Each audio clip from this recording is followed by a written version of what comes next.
tayo magkakasigaw. Nagbuwan ng mga pulis oh. Tuloy po yung pagbabantay ng ating mga kapulisan sa may labas ng Senado upang ipatupad po yung seguridad dito mga kababayan. Dito yung mga nakalagay dito na parang lead wall tsaka mga tent wala na rin. Tapos dito wala na rin. Tapos wala na rin tayong makitang mga ano, yung dating mga supporters na nakaupo rito mga kababayan no. Ayan no, wala na rin no. Yan, yung kung mapapansin po yung area nyo dito, ayan, ito may mga tent yan dati, may mga tent, tapos andyan yung parang yung tablado, di ba? Sa mga upuan. Ngayon wala na. Unahan sila ng cluster eh. Ngayon tayo magkakasigaw. Nagbuwan ng mga pulis oh.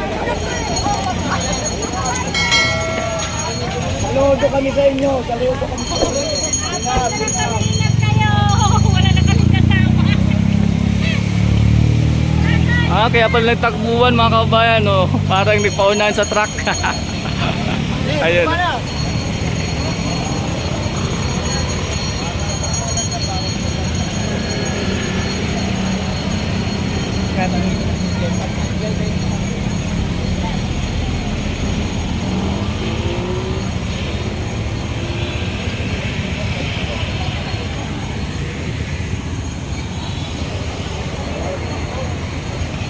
Uwi na kayo sir?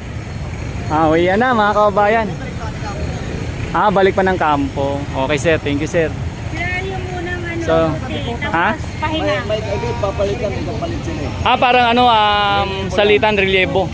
Iba naman pulis. Kadami nila hanggang dulo.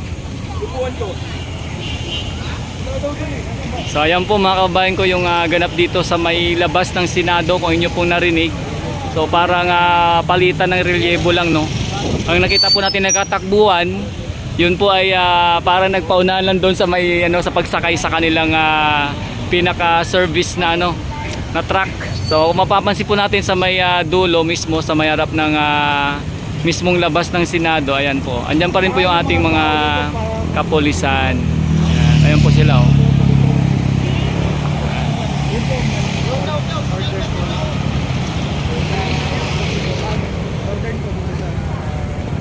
So tuloy-tuloy pa rin po no, ang pagbabantay ng ating mga kapulisan dito nga sa may labas ng Senado para ipatupad po yung ano dito, seguridad. Kung sakaling meron mang mga pupunta na mga magrarally or mga masabi nating nagpapahayag ng kanilang saloobin dito nga po sa may labas ng Senado patungkol po sa nais kanilang ipating sa ating gobyerno at kung ano man po yung ating napapanood sa mga balita tungkol dyan sa nangyayari sa loob ng Senado. So yun po, nakita nating nagkatakbuhan kanina. So sila po ay mukhang nagpaunahan lang sa pagsakay ng kanilang truck at kung saan sila po ay narinig natin kanina sa parang kapalitan na relyebo lang no mga kababayan. So ibig sabihin sila ay tapos na sa kanilang ano dito gawain at sila naman ay papalitan ng bagong ibang ano naman kasama ng ating mga kapulisan no. So yan may pagtitipon doon sa may barikada oh. Yan. At ayun, ang dami pa rin po mga kabayan ko no. Hindi po iniiwan po ng ating mga kapulisan yung labas ng Senado. Hindi po nila iniiwan mga kababayan. Kumbaga ano lang palitan lang, palitan. Ayun na oh.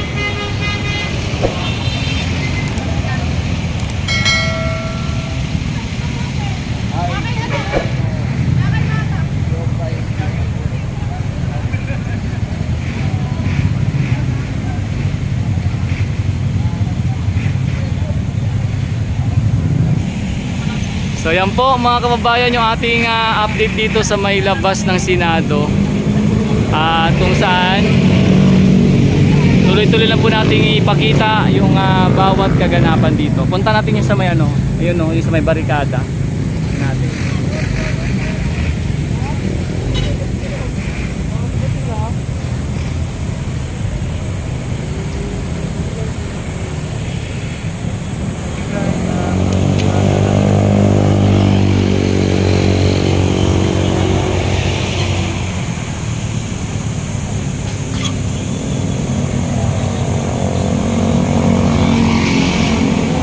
So yan po, no, nakikita nyo po, hindi pa rin po inaalis yung sa side na yan, yung nakikita nyo yung barikada. At kung saan nandun pa rin po yung ating mga kapulisan.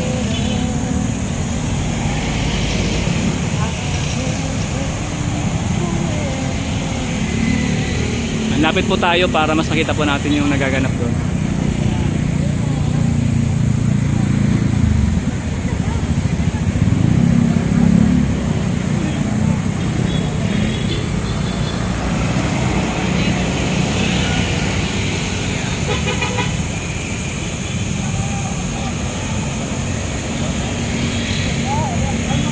So sila po yata yung panibagong kumbaga yung mga kasama nating mga pulisan na parang pumalit doon sa naunang nakita natin kanina. So ito sila po yata yung papalit. Nakatayo na po sila dyan.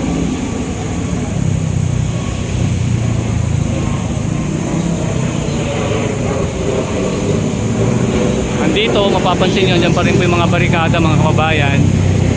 Ayan, no? Tapos yung iba nating kapulisan andyan lang po sa may mismong gilid nito or tabi nito.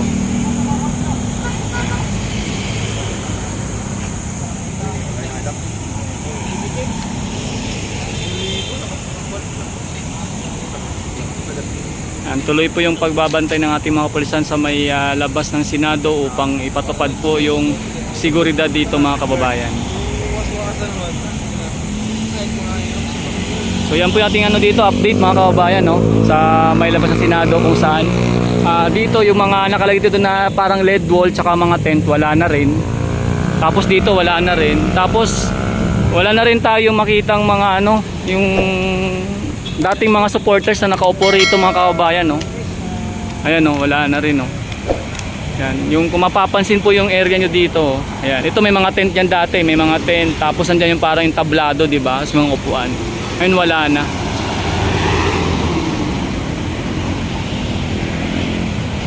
So yan po yung ating dito. Pati yung parang LED wall, wala na rin mga kababayan, yan, wala na rin, no. At ito na lang po yung ating napapansin dito. Yung mga barikada sa labas ng Senado at patuloy po sa pagbabantay ng ating mga kapulisan. So yan po muna mga kabayo ating update dito sa aking YouTube channel. Kung nga pala si Daddy D. At salamat po muli sa mga palagi nakasubaybay, nanonood ng ating vlog or update dito. At kung saan ating pong patuloy pakita ang kaganapan sa ating bansang Pilipinas hanggat maaari kung anong pumaabot ng ating camera. So salamat po muli sa mga mag-like, share and subscribe dito nga po sa aking YouTube channel. Mabuhay!